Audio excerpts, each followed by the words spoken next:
आओ सुनाऊं कहानी। लाइक शेयर सब्सक्राइब कमेंट करना ना भूलें। बगल में ही एक पार्क था। वह बहुत बड़ा पार्क था। शाम के करीब 5:30 बज रहे थे, इसीलिए अगल बगल के लोग सैर करने के लिए आए हुए थे। कुछ बच्चे भी खेल रहे थे, कुछ बूढ़े और जवान, कुछ महिलाएं। सभी उस पार्क में पल भर की शांति पाने के उद्देश्य से आए हुए थे। भीड़ होते हुए भी एक अजीब तरह की शांति छाई हुई थी। उस पार्क में सूरज और किरण अंदर पहुंचे। एक जगह पर जाकर किरण रुक गई और बोली, इस जगह को पहचान रहे हैं आप? ये वही जगह है जिसकी फोटो मैंने आपको भेजी थी। अरे हाँ, ये तो वही जगह है, सूरज ने कहा। आपको पता है, मैं हमेशा अपने दोस्त के साथ यहाँ पर आया करती थी। यहाँ हम दोनों काफ़ी बातें किया करते थे। वो हमेशा मेरे साथ रहती थी, पर अब कॉलेज बंद है तो वो अपने घर चली गई है। किरण ने उदास स्वर में कहा। उदास मत हो आप प्लीज, आप दोनों जरूर फिर से मिलेंगी, सूरज ने दिलासा दिलाते हुए कहा। दोनों कुछ देर तक पार्क में ही घूमते रहे। अचानक से किरण को कुछ याद आया। वो तपाक से बोली, आपने ये वाला गाना सुना है क्या? कौन सा वाला? सूरज ने पूछा। वो वाला। ऐसा कहते हुए किरण ने अपने फोन में एक गाना बजा दिया। इस गाने पर वो पागलों की तरह झूम रही थी। पार्क में मौजूद लोगों की फिक्र किए बगैर उसके पैर थिरक रहे थे। उस पर उसके अंदर का चंचलपन बाहर आ गया था। उसे झूमते हुए देख सूरज खुश था। वो बस उसे देखे ही जा रहा था। किरण ने सूरज को भी नाचने के लिए आमंत्रित किया, लेकिन उसने शर्म के मारे मना कर दिया। कुछ ही देर में गाना खत्म हो गया।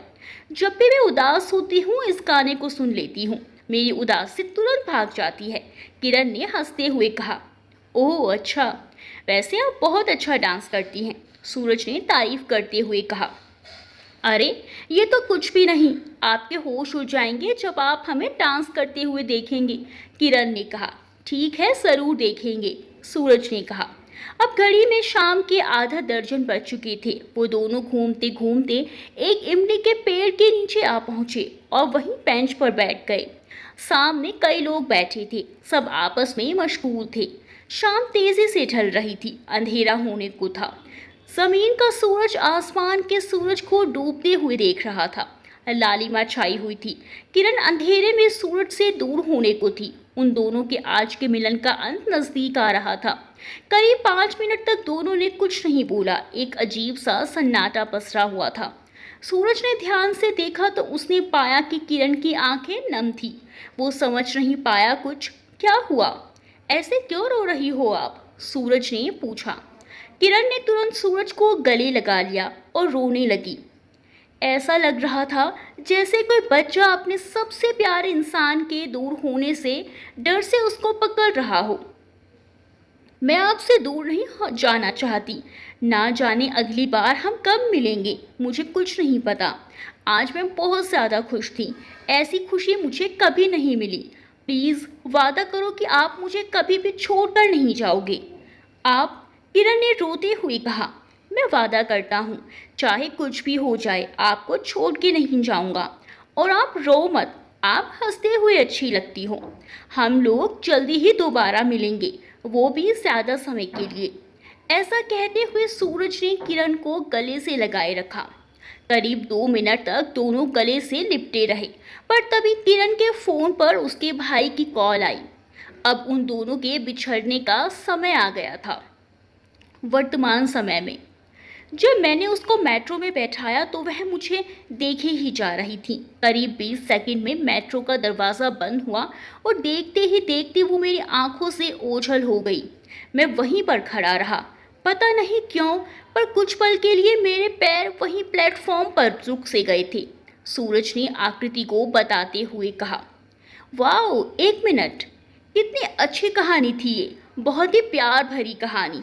पर एक बात समझ नहीं आई मुझे कि आप दोनों अलग कैसे हुए। आखिर हुआ क्या था? आकृति ने पूछा। कहते हैं कि अगर पौधे को ज़्यादा पानी दे दो तो वो जल्दी से खराब हो जाता है। शायद मेरा प्यार और फिक्र कुछ ज़्यादा ही बढ़ गई थी उसके लिए, शायद। पर एक बात तो निश्चित है कि सूरज ने अपनी किरण खुद की गलती से खो दी। शायद उसे घमंड हो गया था कि उसकी किरण हमेशा उसके साथ रहेगी। सूरज ने कहा, मतलब पूरी बात बताओ, आकृति ने पूछा। सूरज ने उसके बातों को अनसुना कर दिया और बेंच से उठ गया। आकृति के दोबारा पूछने पर भी वो नहीं रुक पाया और इमली के पेड़ पर एक और लाइन खींचकर वहां से जाने लगा। उसने पूरे हफ्ते रविवार के आने का इंतजार किया। आज रविवार का दिन था। मन में सवालों का जवाब पाने की इच्छा होने के कारण दोपहर को ही वो उस पार्क में पहुंच गई। अभी सूरज के आने में बहुत समय बाकी था, इसीलिए पार्क में ही वो घूमने लगी। करीब 4 बजने को थे। घूमते घूमते वो थक गई थी। पार्क की छोटी छोटी घास पर सूर्य की हल्की हल्की किरणें पड़ रही थी। आकृति वहीं घास पर बैठ गई। दिसंबर की धूप में उसे पता नहीं कब नींद आ गई। घास की परत को बिस्तर बना वो वहीं पर सो गई। जब उसकी आंख खुली तो आसमान से सूरज अस्त हो चुका था। अंधेरा छाने को था। जल्दी से आकृति ने अपना फोन देखा। 5:50 हो रहे थे। वो जल्दी जल्दी इमली के पेड़ की तरफ भागी। वहां जाकर वो थोड़ी अचंभित हुई। अक्सर इस समय तक सूरज वहां आ जाया करता था, पर उस दिन वो वहां नहीं था। आकृति ने इधर उधर जाकर देखा, सूरज कहीं नहीं था। वो बेचैन हो गई। पार्क का चक्कर लगाकर उसने हर जगह देखा, लेकिन सूरज कहीं नहीं नजर आया। उसने दोबारा जाकर इमली के पेड़ के नीचे देखा, लेकिन निराशा फिर से हाथ लगी। यानी कि सूरज अभी तक आया ही नहीं था। वह वहीं बेंच पर बैठ गई और सूरज के आने का इंतजार करने लगी। रात के 8 बजने को थे। सूरज नहीं आया। थक हार कर दुखी मन से आकृति वहां से अपने घर चली गई। वह काफी निराश थी। अगले दिन सूरज के ऑफिस का दृश्य। शाम के समय ऑफिस का काम करने के बाद सूरज अपनी ऑफिस से बाहर निकला ही था कि उसने बाहर आकृति को देखा। उसे थोड़ा अचंभा हुआ। तुम यहाँ क्या कर रही हो? सूरज ने पूछा। कल पार्क में क्यों नहीं आए थे अंकल? मैंने कितना इंतजार किया आपका, पता है? आकृति ने नाराजगी के भाव से बोला। बस ऐसे ही, मन नहीं किया, सूरज ने नजरें चुराते हुए कहा। झूठ, क्या छुपा रहे हो तुम? प्लीज मुझे पूरी कहानी बताओ ना। आज मुझे कहानी पूरी जाननी है, आकृति ने कहा। वो सब तो ठीक है, पर तुम्हें कैसे पता चला कि मैं यहीं पर काम करता हूँ? सूरज ने कहा। आज के ज़माने में कोई भी चीज़ पता लगाई जा सकती है। मैंने इंस्टाग्राम पर आपकी प्रोफाइल से पता लगा लिया कि आप इस कंपनी में काम करते हो, आकृति ने जवाब दिया। ओह अच्छा, काफ़ी स्मार्ट हो तुम, सूरज ने कहा। ठीक है, कहीं चलते हैं, बैठ के बात करते हैं। आपका मैं पिछले 4 घंटों से यहाँ इंतज़ार कर रही हूँ। बहुत थक गई हूँ, आकृति ने कहा। ठीक है, सूरज ने कहा। थोड़ी ही दूर पर एक रेस्टोरेंट था। दोनों वहाँ पहुँच गए। इससे पहले सूरज कुछ बोलता आकृति ने तुरंत ही 2 चाय ऑर्डर कर दी। सूरज बस देखता ही रह गया। अब बताओ कि उस दिन किरण से मिलने के बाद क्या हुआ था आखिर? आप दोनों अलग क्यों हो गए? कैसे हो गए? आकृति ने पूछा। सूरज ने एक गहरी सांस ली और बताना शुरू किया। उस दिन मुझे वापस पहुंचने में रात के 8:30 बज गए थे। मैं बहुत ज़्यादा खुश था। मेरे अंदर एक अलग ही एहसास पल रहा था। किरण के साथ बिताए जिंदगी के वो 3 घंटे मेरे हृदय को असीम खुशी प्रदान कर रहे थे। हर पल उसी की छवि मन में बार बार आ रही थी। रात को उसने मुझे मैसेज पर बताया कि उसे मेरा साथ बहुत ज़्यादा अच्छा लगा और मेरा स्वभाव भी। सर चाय, बीच में ही वेटर ने कहा। ठीक है, रख दो यहीं पर। 1 मिनट। आप दोनों मिल भी लिए, गले भी लग गए, हाथ पकड़ के चले भी, और उन्होंने अभी तक अपना नंबर आपको नहीं दिया था? जो मैसेज पर बात हो रही थी अभी तक, आकृति ने पूछा। हाँ, उसने अपना नंबर नहीं दिया। मेरे मांगने पर उसने कहा कि उसका भाई फ़ोन देखता है कभी कभी, सूरज ने कहा। वाह, क्या अच्छा बहाना है ये। खैर, इस पर तो मैं बाद में आऊँगी। पहले ये बताओ कि उसके बाद क्या हुआ? आकृति ने चाय का कप उठाते हुए कहा। उस दिन के बाद से मैं हर बार की तरह ही उसे मैसेज करता रहा, पर उसका रिप्लाई अब कम आने लगा था। उसने कहा कि गांव वाले घर पर उसे समय ही नहीं मिलता। सूरज ने कहा, कमाल की बात है ना ये, आकृति ने बीच में ही बोलते हुए कहा। सूरज ने बोलना जारी रखा। मैं उससे दोबारा मिलने को बेकरार था। हमने तय किया कि जब भी वो दिल्ली आएगी मैं पूरे दिन उसके साथ ही रहूंगा। कोई तारीख बताई थी क्या उन्होंने कि कब मिलेंगी वो दोबारा? आकृति ने पूछा। नहीं, कोई तारीख तो नहीं बताई थी। मैं हर पल उसके मैसेज का इंतजार करता रहता था। तब जाकर वो रात को एक दो मैसेज का रिप्लाई दे देती थी। कहते हैं कि जब कोई चीज़ दूर होती है ना, तो उसे खोने का डर बहुत ज़्यादा होता है। मुझे अब उसे खोने का डर सताने लगा था। हर पल मैं उसी के बारे में सोचता कि कहीं मैं उसे खो ना दूं। सूरज ने कहा। क्या उसका कोई दोस्त था जिसे आप जानते थे? आकृति ने पूछा। हाँ, उसकी एक ऑनलाइन दोस्त थी जो अभी बस 12वीं में ही पढ़ाई कर रही थी। उसने अपनी उस दोस्त को भी हमारे बारे में बताने से मना किया हुआ था। उसने कहा था कि वो अभी छोटी है, इसीलिए उसे अभी उस पढ़ाई पर ही ध्यान देना चाहिए। सूरज ने कहा। ओ गॉड, सब कुछ उलझा हुआ है, कुछ समझ नहीं आ रहा। अच्छा, तो कभी किरण जी ने अपने घर के बारे में कुछ बताया था आपको? आकृति ने माथे पर हाथ रखते हुए कहा। हाँ, उसने अपने गांव का नाम बताया था।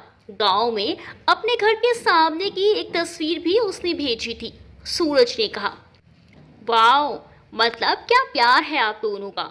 अच्छा ठीक है, मान लो कि आपको उनके घर पर जाना पड़ा, तो कैसे जाओगे? वो एक फोटो लेकर जिसमें आपको उनका घर भी नहीं दिख रहा है, आकृति ने व्यंग्यात्मक लहजे में बोला। उस फोटो में खेतों का दृश्य था। सामने खेत लहलहा रहे थे। खेत के बीच में दो पेड़ भी थे। सबसे बड़ी बात, उन खेतों में एक 132 किलोवाट की बिजली का खंभा भी था। अगर उस गांव में जाके उस बिजली के खंभे के साथ साथ अगर चलें और उस फोटो की जगह पर पहुंच जाएं, तो उसका घर जरूर मिल जाएगा। सूरज ने कहा। क्या आप मुझे पागल समझ रहे हो या खुद को आप कोई जासूस समझ रहे हो? फोटो से कैसे मिल जाएगा घर भला? आकृति ने पूछा। मिल जाएगा नहीं, बल्कि मिल गया था उसका घर, सूरज ने मुस्कुराते हुए कहा। मतलब? आकृति ने पूछा। मैं उसके गांव गया था और मैंने उस फोटो की मदद से उसका घर पता भी लगा लिया था, सूरज ने कहा। लहलहा तो खेतों से मुस्कुरा रहा था वो। तेरा सुंदर गांव, वो तेरा शर्मीला गांव, तेरी हंसी से शर्माता था, तेरे पायलों से खनखनाता था वो तेरा सन्नाटे वाला गांव। पर ना जाने क्यों आज बेजान था तेरे आंसुओं से नहाने वाला वो गांव। यानी कि आप किरण जी के घर गए थे उनसे मिलने के लिए? वाह, आपकी उनसे बात हुई थी? आकृति ने पूछा। नहीं, सूरज ने निराशा स्वर में कहा। तो फिर? आकृति ने पूछा। जब हमारी बात होती थी तो उसने बताया था कि उसकी शादी होने वाली है और वह उसकी शादी का ही दिन था। जब मैं वहां पहुंचा, वही तारीख थी जिस दिन वो दुल्हन बनने वाली थी, वो भी किसी और की। इसीलिए मैं उसे देखने के लिए गया था, पर वहाँ कोई मंडप नहीं था, ना ही कोई जश्न का माहौल था। सब कुछ सामान्य था। उसके भैया घर पर ही थे।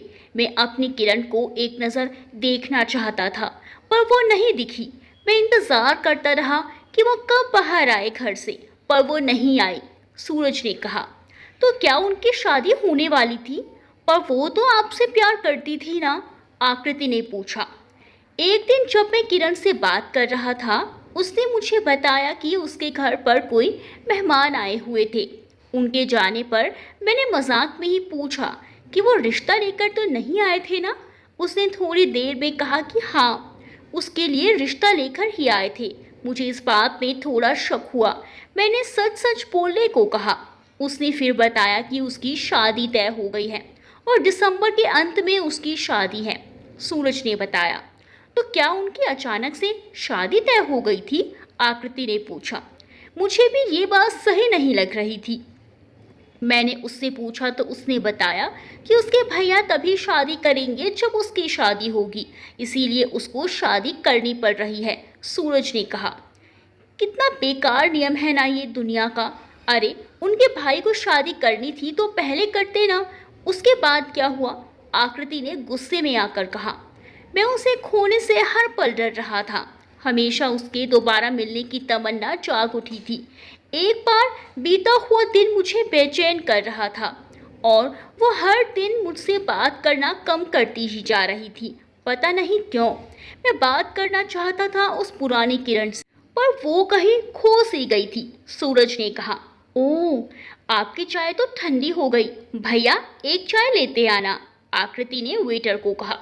उसके बारे में मैं सब कुछ जानना चाहता था। मुझे हर कारण जानना था कि वो ऐसा क्यों कर रही थी। इसीलिए मैंने किरण के बारे में और अधिक जानने के लिए उसकी वो ऑनलाइन वाले दोस्त रिया को सारी बातें बता दी।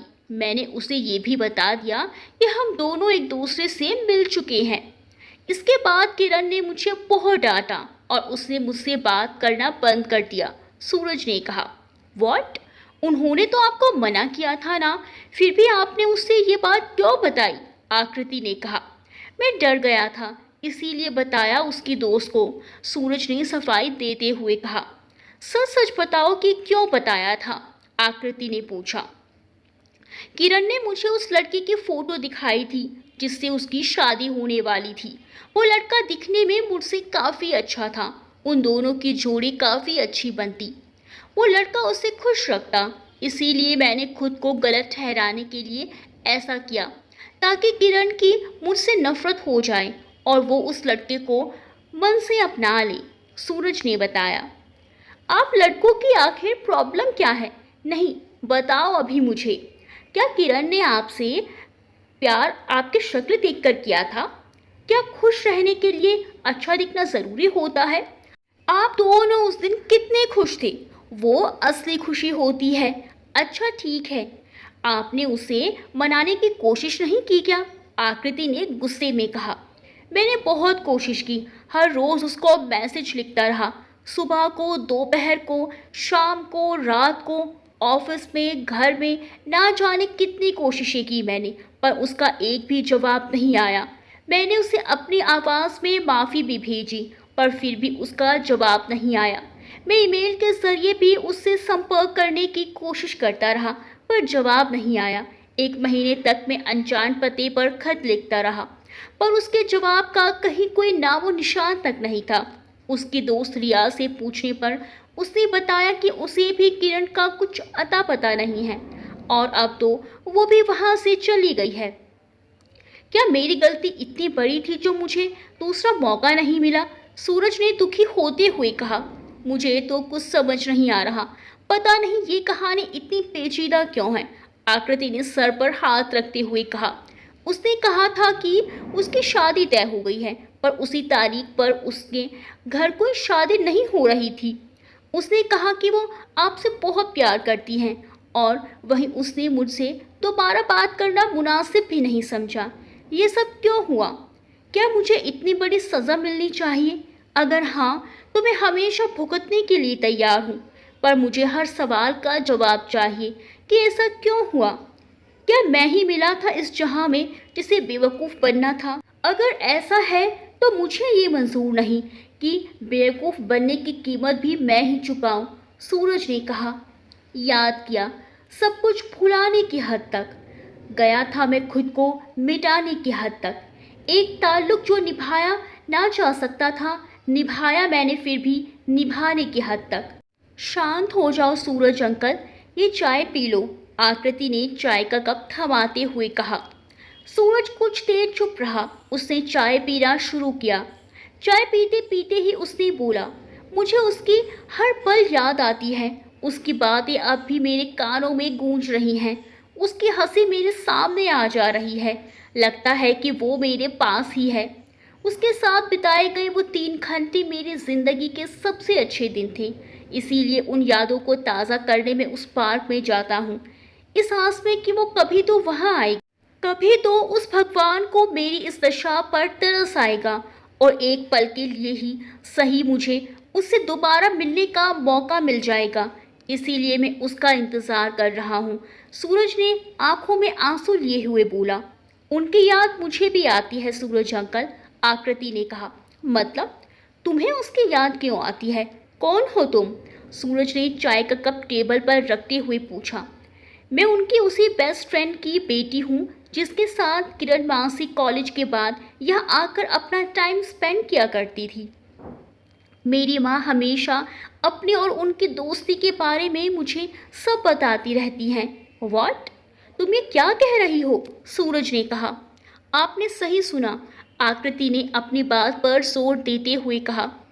तो तुमने ये क्यों कहा कि तुम्हें मेरी कहानी जाननी है? तुम्हें तो पहले से ही सब पता होगा ना? सूरज ने पूछा। सब नहीं पता, पर इतना पता है कि जिससे आपके मन में उठने वाले हर सवाल के जवाब शायद मिल जाएं। मुझे कहानी का सिर्फ एक पहलू तो पहले से ही पता था, बस मुझे आपका पहलू जानना था, जो कि अब मैं जान चुकी हूँ, आकृति ने कहा। तो बताओ ना कि किरण कैसी है, कहाँ पर है वो? सूरज ने पूछा। अभी देर हो रही है, मुझे जाना होगा। मैं आपको संडे को उसी पार्क में उसी समय पर मिलूंगी, आ जाना। ऐसा कहकर आकृति जाने लगी। प्लीज़ बता दो, कम से कम इतना तो बता दो कि वो ठीक तो है ना? सूरज ने कहा। मैंने इस कहानी को जानने के लिए इतना इंतज़ार किया, आप बस 6 दिन इंतज़ार नहीं कर सकते? आकृति ने कहा। ठीक है, मैं वहीं मिलूंगा तुम्हें, सूरज ने कहा। आकृति वहां से चली गई। सूरज भी अपने घर की तरफ रवाना हो गया। पूरे हफ्ते वो रविवार के दिन का इंतज़ार करता रहा। उसके लिए एक एक दिन बड़ी मुश्किल से बीत रहे थे। वो किरण के बारे में हर बात जानने को बेताब था। खैर, दिन बीत गए और रविवार का दिन भी आ ही गया। सूरज तैयार होकर उस पार्क में दोपहर को ही पहुंच गया। आकृति पहले से ही वहां पर बैठी हुई थी। बताओ क्या हुआ किरण को, ठीक तो है ना वो? आकृति ने कुछ देर चुप रहने के बाद बताना शुरू किया। इस पार्क की इन नन्ही घासों को देख रहे हो? ये बेकार सी कही जाने वाली घास भी उस लड़की के आने का इंतजार कर रही है। इन्हीं घासों के ऊपर उनके कोमल पैर अपनी थकान दूर करते थे। वो काफी चंचल थी, खुश मिजाज थी। वो सबसे हंस के बातें करती थी, जैसे उन्हें कोई दुख ना हो, पर उनकी हंसी के पीछे दुखों का पहाड़ खड़ा था, जो हमेशा उनको अपनी तरफ खींचकर निगल जाना चाहता था। आकृति ने धीमे स्वर में कहा। क्या हुआ था उसे? वो ठीक तो है ना? सूरज ने तपाक से पूछा। कॉलेज का दूसरा साल पूरा करने के बाद गर्मियों की छुट्टियों में वो घर गई थी। वहां से आने के बाद वो काफ़ी बदली बदली नज़र आ रही थी। उस 2 महीने के अंतराल में उनकी ज़िंदगी पलट चुकी थी। उसी कारण की वजह से उनके मम्मी पापा के बीच झगड़ा हुआ और वो दोनों भी अलग हो गए। वो टूट सी गई थी। क्या करे बेचारी, मुश्किल समय में भी उन्हें अपने माँ बाप का साथ नहीं मिला। उनका भाई उन्हें अपने साथ दिल्ली ले आया। कई महीने लग गए उन्हें सब कुछ अपनाने में, आकृति ने कहा। क्या हुआ था उसे, बताओ तो, सूरज ने कहा। उन्हें ब्रेन ट्यूमर था और उन्होंने वो शादी वाला खेल इसीलिए खेला ताकि आप उनसे दूर हो जाएं। वो आपको कोई कष्ट नहीं देना चाहती थी, आकृति ने रोते हुए कहा। व्हाट? पर वो मुझे बिल्कुल ठीक लगती थी, प्लीज़ बताओ ना, सूरज बैंड से उठते हुए कहा। वो अब हमसे दूर चली गई हैं। उनको गए हुए 18 साल बीत गए हैं। वो मर चुकी हैं, आकृति ने आंखों से आंसू की धाराएं बहाते हुए कहा। सूरज को कुछ समझ नहीं आ रहा था। वो वहीं ज़मीन पर बैठ गया और रोने लगा। वो रोता रहा। बगल में बैठी आकृति भी रो ही रही थी। थोड़ी देर के बाद आकृति ने सूरज को चुप कराया। जानते हो सूरज अंकल, उन्हें पता था कि आप ये सब सह नहीं पाओगे, इसीलिए उन्होंने आपसे बात करना कम कर दिया था। वो आपसे दूर इसीलिए हो रही थी ताकि आप उनसे नफरत कर लो और आसानी से भूल जाओ उन्हें। मैंने इस दुनिया में बहुत सी प्रेम कहानियाँ देखी हैं, पर ऐसी कहानी नहीं देखी जिसमें आप दोनों ने एक दूसरे का ख्याल रखते हुए खुद को नफरत का पात्र बना दिया, आकृति ने कहा। सूरज कुछ भी नहीं बोल पाया।